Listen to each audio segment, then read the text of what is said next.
Hi friends, ಎಲ್ಲರಿಗೂ ನಮಸ್ಕಾರ. ಎಲ್ಲರೂ ಹೇಗಿದ್ದೀರಿ? ಚೆನ್ನಾಗಿದ್ದೀರಿ ಅಂತ ಅಂದ್ಕೊಂಡಿದ್ದೀನಿ. ನಾನಿವತ್ತು ಸಾಬುದಾಣೆ ಅಕ್ಕಿಯನ್ನು ನೆನೆಸಿ ನೀರು ತೆಗೆದು 2 ತಾಸಿನ ಮುಂಚೆ ನಾವು ನೆನೆಯಲ್ಲಿ ಇಡಬೇಕು. ನೆನೆದಾದ ತಕ್ಷಣ ಈ ರೀತಿಯಾಗಿ ಹುಡಿ ಹುಡಿಯಾಗಿ ಆಗುತ್ತೆ.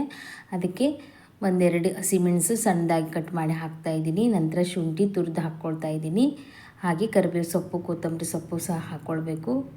1 ಚಮಚದಷ್ಟು ಜೀರಿಗೆ ಹಾಕ್ತಾಯಿದ್ದೀನಿ. ಇಲ್ಲಿ ಶೇಂಗಾ ಬೀಜವನ್ನು ಹುರಿದು ತರಿಯಾಗಿ ಪುಡಿ ಮಾಡಿ ಒಂದು ಅರ್ಧ ಬಟ್ಲಷ್ಟು ಹಾಕ್ಕೊಳ್ಬೇಕು.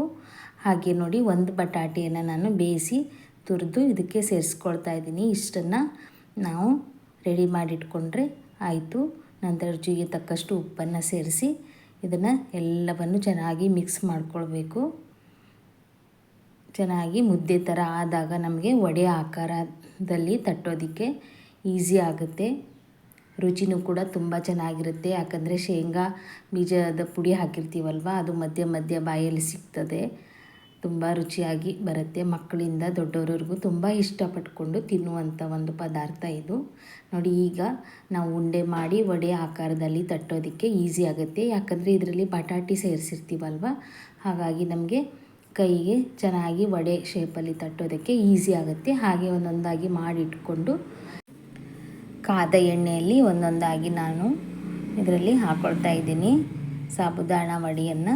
ನೀವು ಈ ರೀತಿ ಮಾಡಿ ಮಕ್ಕಳಿಗೆ, ಮನೆಯವರಿಗೆಲ್ಲ ಕೊಟ್ಟರೆ ತುಂಬ ಇಷ್ಟಪಟ್ಕೊಂಡು ತಿಂತಾರೆ. ಮತ್ತು ಇದು ಕಂದು ಬಣ್ಣ ಬರುವವರೆಗೂ ನಾವು ಚೆನ್ನಾಗಿ ಬೇಯಿಸ್ಕೊಂಡು ತೆಗಿಬೇಕು.